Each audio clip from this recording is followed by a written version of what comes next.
Clique subscribe para receber a notificação dos próximos vídeos. Saudações! Quando surgiram os falsos ensinos sobre a promessa da vinda do Senhor, o apóstolo Pedro logo escreveu a sua segunda epístola para animar os discípulos. A sua intenção, como nos mostra 2 de Pedro, capítulo 3, versículo 1, foi que eles estivessem despertados e encorajados no seu ânimo. A palavra ânimo, neste versículo, segundo o texto grego, significa mente, intelecto ou pensamento, ou forma de compreensão. Por isso vimos que Pedro considerou ser importante aqueles discípulos terem a sua mente despertada e consagrada à doutrina da vinda do Senhor. O assunto da vinda de Jesus não é determinado pelo sentimento ou pelas suspeitas das pessoas, mas pela verdade que Jesus transmitiu aos seus discípulos, aos apóstolos. Nesta meditação que segue, consideramos este assunto com mais detalhe. Para o fim, vou partilhar mais informação. Esteja atento. Pedro fala sobre o conhecimento, fala sobre o manter viva o que eles receberam, porque se não fizerem isso, começam a desconfiar das doutrinas, começam a ficar como cegos, como Pedro diz. A preocupação de Pedro quanto à perspectiva que alguns tinham sobre a vinda de Jesus não era sem causa. Havia razão para Pedro estar preocupado, pois ele sabia que o que estava a causar este desvio da palavra e propósitos de Deus para as suas vidas eram os escarnecedores. Voltemos a 2 Pedro, capítulo 3. 2 Pedro 3, versículos... Vamos ler o versículo 3, onde Pedro diz: sabendo primeiro isto, que nos últimos dias virão escarnecedores, andando segundo as suas próprias concupiscências. Quem é que estava a perturbar a crença daqueles primeiros discípulos? Alguns deles já a segunda geração, muito provavelmente, eram os escarnecedores. A palavra escarnecedor, no grego, significa zombador. É como em português. Um escarnecedor é uma pessoa que está a zombar. Mas esta mesma palavra no grego, escarnecedor, também significa professor falso. O que sugere, e lendo a epístola de Pedro, leva-nos a crer que esse era um caso, que estas pessoas que duvidavam da vinda de Jesus estavam a ensinar outros. E quando a pessoa que tem dúvidas ensina, o que é que os seus alunos vão ter? Vão aprender dúvidas. A melhor forma de uma pessoa ser uma pessoa de dúvidas e que desconfia da palavra de Deus é ser ensinado por quem não conhece a palavra de Deus. E isto acontece nos nossos dias. Pessoas que já perderam a visão da palavra de Deus, ensinam a palavra de Deus, mas nem têm convicção daquilo que estão a ensinar. Os seus alunos, ou quem está a ser ensinado, o que é que vai receber? Vai receber dúvida. E então Pedro estava preocupado. Ele não diz que estava preocupado, mas pela leitura nós vimos que ele realmente estava um pouco assustado, porque haviam alguns escarnecedores, ou falsos ensinadores, ele fala noutra passagem, e nós já vamos ver sobre os falsos profetas, que estavam a perturbar a fé daquelas pessoas. Estes escarnecedores tinham como motivação a sua vida e as suas próprias paixões. Andavam segundo as suas concupiscências, ou seja, os seus desejos. A palavra concupiscência tem a ver com os desejos internos, a sua paixão. Eles andavam de acordo com isso. E quem dá mais valor à sua vida sentimental e aos seus desejos, põe para segundo plano o ensino da palavra de Deus. Porque é mais importante o seu gosto, a sua vontade, os seus desejos, as suas concupiscências. Isso é mais importante do que a pureza do Evangelho. E eram estas pessoas que estavam a perturbar alguns daqueles discípulos. Estas pessoas, pela sua qualidade de vida, defendiam os seus desejos e as suas inclinações, preferindo não acreditar que Jesus voltasse. Agora, imaginemos isto. Se porventura fosse verdade que Jesus não voltasse mais ao mundo, como é que seria a nossa vida? Eu penso que seríamos bons cidadãos à mesma, mas acho que iríamos experimentar muito outra coisa só para ter mais prazer na vida. E Pedro diz que estas pessoas andam segundo as suas concupiscências, os seus desejos. Quando a pessoa dá mais força ao que sente, ou quer fazer, ou gosta, mesmo que seja errado, mas diz, isto não está errado porque aquilo que está na palavra de Deus, aquilo não é verdade. Começa a pôr dúvida. E então eram estas dúvidas que estavam a levar alguns a desconfiar que realmente Jesus não iria voltar mais. Ora, estes aspectos que Pedro salienta nas suas epístolas são importantes, Porque, havendo um atendimento ao erro que é ensinado, seja por palavra, por exemplo, o crente não só perde o seu entendimento da palavra de Deus, como também a sua visão do reino de Deus. O entendimento para a palavra de Deus determina como nós vivemos hoje.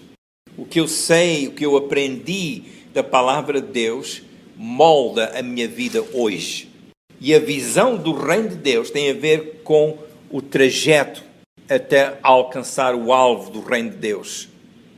Uma pessoa que constrói uma casa tem o desenho da sua casa, está ali o terreno, está aqui o desenho. Depois vêm os construtores, começam a construir, mas a pessoa já sabe como vai ficar a casa porque tem o desenho. Já viu o desenho tem as alçadas, a vertente de norte, a vertente de sul, tem o plano, o planeamento do chão, tudo isso. Então a pessoa já sabe como é que vai ser a casa. Isso é visão. Ainda a casa não está construída, mas na sua visão futurista sabe como é que vai ser. E assim é também nas coisas de Deus, porque estamos numa caminhada com Deus, até que Jesus nos venha buscar. O tempo tem passado, basta olhar para as nossas fotografias antigas e vimos que o tempo tem passado. Compreendemos essa parte. Então, caminhamos com uma visão. O que eu entendo hoje serve para hoje. E o entendimento, obviamente, vai-me ajudar para o futuro também. E aqui este é o aspecto da visão. Porque entendimento e visão são duas coisas que estão ligadas. Como é que eu estou a ver a minha vida no futuro, nas coisas de Deus? Como é que vai ser? O que é que eu vou estar a fazer no reino de Deus? E como é que isso também vai ser transferido para a minha vida secular, para a minha vida familiar, o emprego, as minhas relações sociais, como é que isso vai ser? Este aspecto é importante. Conhecer a palavra de Deus, porque alimenta o nosso entendimento e a visão. E era isso que Pedro não queria que eles perdessem. Porque lembremos sempre da palavra de Deus que diz que ela é lâmpada para os nossos pés e luz para o nosso caminho. A dúvida estava a ser causada por falsos mestres, porque é o que a palavra escarnecedor implica. A pessoa que está a ensinar aquilo que é falso. No grego essa palavra implica isso. Portanto, esta perturbação causada pela dúvida não surgiu de um momento para o outro, mas foi o resultado de ideias falsas com que alguns falsos mestres continuamente bombardeavam aos discípulos. O apóstolo faz uma comparação entre o tempo em que viviam com o passado histórico da nação de Israel. E vamos ver 2 de Pedro, capítulo 2. 2 de Pedro, capítulo 2, versículos 1 e 2. Aí ele faz referência aos falsos profetas que causaram um grande desequilíbrio espiritual e social entre a nação. 2 de Pedro, capítulo 2, versículos 1 e 2. E também houve entre o povo falsos profetas, como entre vós haverá também falsos doutores, ou seja, falsos professores, que introduzirão encobertamente heresias de perdição e negarão o Senhor que os resgatou, trazendo sobre si mesmos repentina perdição, e muitos seguirão as suas dissoluções, pelos quais será blasfemado o caminho da verdade. Isto faz-nos pensar o que Pedro está aqui a escrever àqueles cristãos da era primitiva da Igreja. Falsos profetas, como houveram falsos profetas no Antigo Testamento, no tempo do Antigo Testamento em Israel, que causaram dano à própria nação, o mesmo estava a acontecer agora aqui entre a Igreja.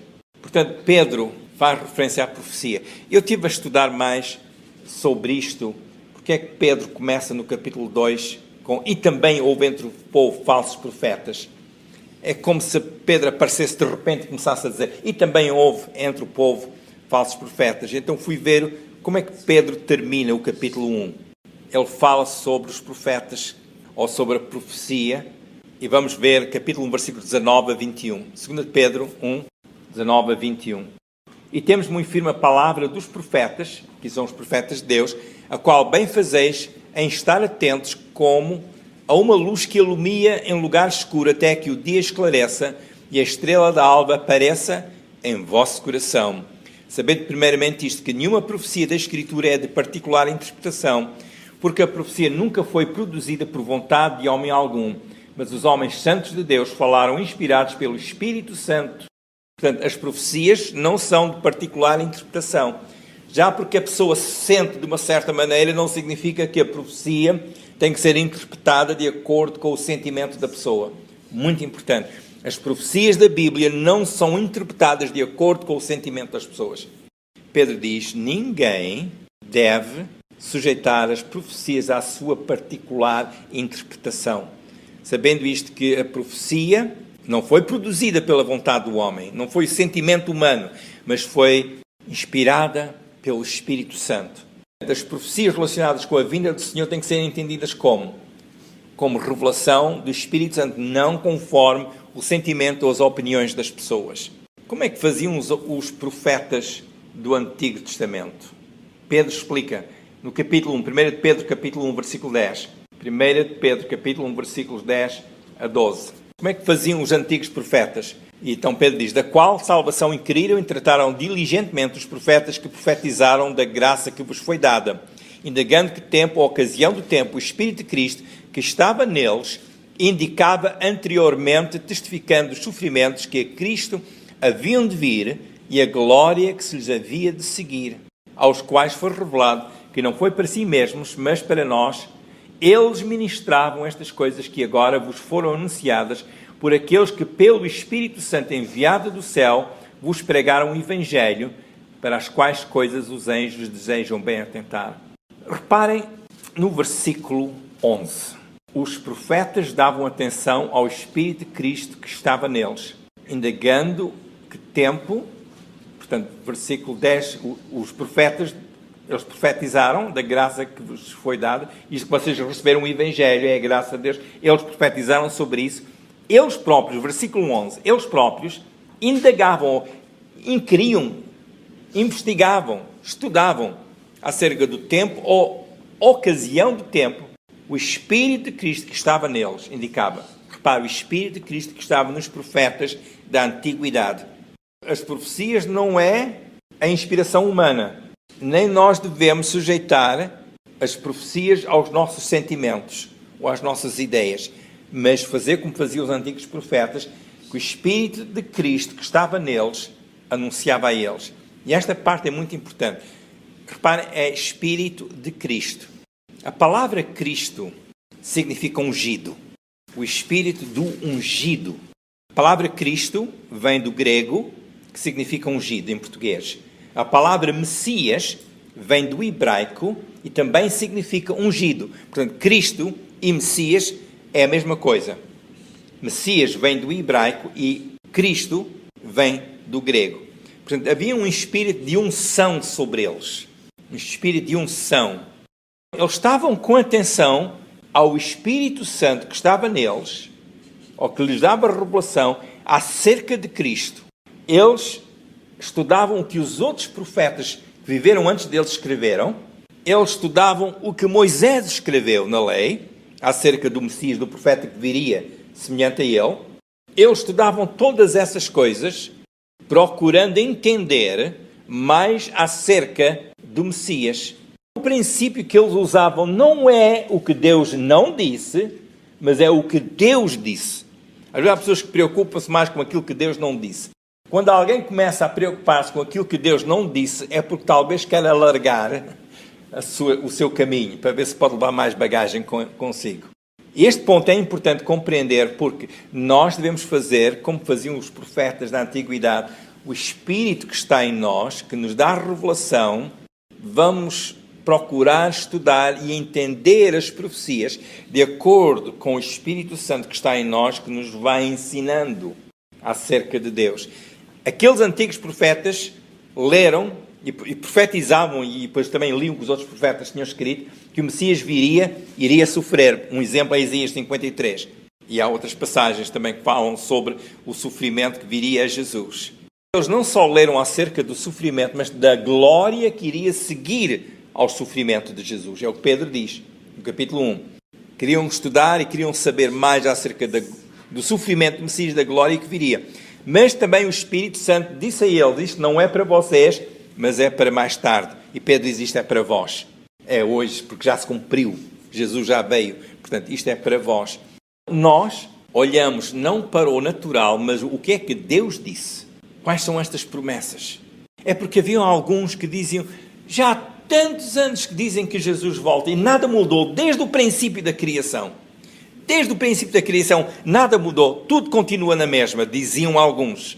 Então Pedro escreve mais sobre o assunto e ele diz, essas pessoas estão-se a esquecer daquilo que Deus já fez desde o princípio da criação de Deus, portanto, dos céus e da terra.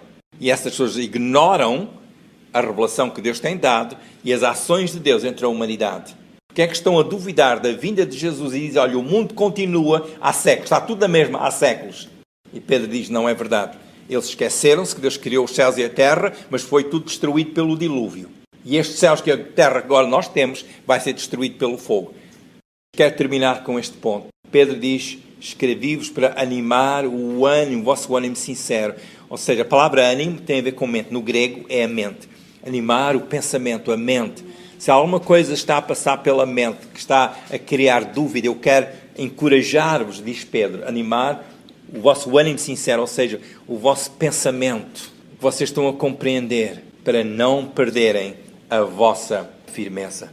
Este aspecto é muito importante nós conhecermos da palavra de Deus. Nós estamos a viver num tempo em que acreditamos que não demora muito a vinda de Jesus.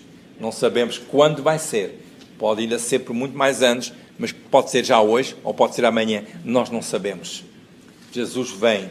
O que nós não devemos estar a fazer é, olha, o mundo continua na mesma como sempre andou. Porque é que nós devemos pensar que Jesus vem, já que esta promessa foi dada há 2000 anos atrás e ainda Jesus não veio? Não, ele há de vir, diz Pedro. Não se esqueçam daquilo que Deus ao longo dos anos tem feito. A segurança da pessoa de fé não depende dos acontecimentos do dia, nem das projeções que alguns possam fazer. A firmeza dos discípulos é sustentada pelas Escrituras às quais estão apegados. O ensino bíblico quanto a Jesus e a promessa da sua vinda devem ser consideradas à luz do que está escrito e, neste aspecto, as profecias devem ser estudadas segundo a revelação já dada na Bíblia e não segundo o parecer humano. O princípio que o apóstolo Pedro afirma é que é importante o discípulo de Jesus estar atento à verdade revelada pelo Senhor e não deixar-se levar pelos ensinos dos falsos profetas ou professores. É oportuno cada pessoa considerar o que Jesus não só ensinou, mas o que ele também fez na cruz pelo ser humano perdido no seu pecado. Jesus ensinou o Evangelho pelo qual o ser humano pode conhecer e caminhar nos caminhos de Deus. Por fim, Jesus deu a sua vida na cruz para morrer pelos pecadores. Cada pessoa que reconhece que Jesus morreu na cruz por si e confessar com a sua boca que Jesus é o seu Redentor, tal pessoa é salva. Se deseja receber a sua salvação eterna, diga a Jesus: Senhor Jesus, eu confesso com a minha boca que és o Filho de Deus, que morreu pelos meus pecados na cruz. Perdoa os meus pecados e salva-me. Se disse estas palavras com fé em Jesus, creia que Deus ouviu. Queira ler um pouco da Bíblia todos os dias, em especial as narrativas do Evangelho. Desta forma vai aprender mais de Jesus. Todos os dias fale com Deus sobre a sua vida. Fale sempre em nome de Jesus, porque, como Jesus disse, ninguém vai ao Pai senão por Ele. Procure e frequente uma igreja que ensine sobre a vivência no Evangelho de Jesus. Isto é muito importante para a sua formação como discípulo do Senhor. Ore que a bênção de Deus seja ampla a cada dia na sua vida. Se quiser ver os vídeos anteriores, vá ao YouTube, ao canal com o meu nome, Manny Bessa.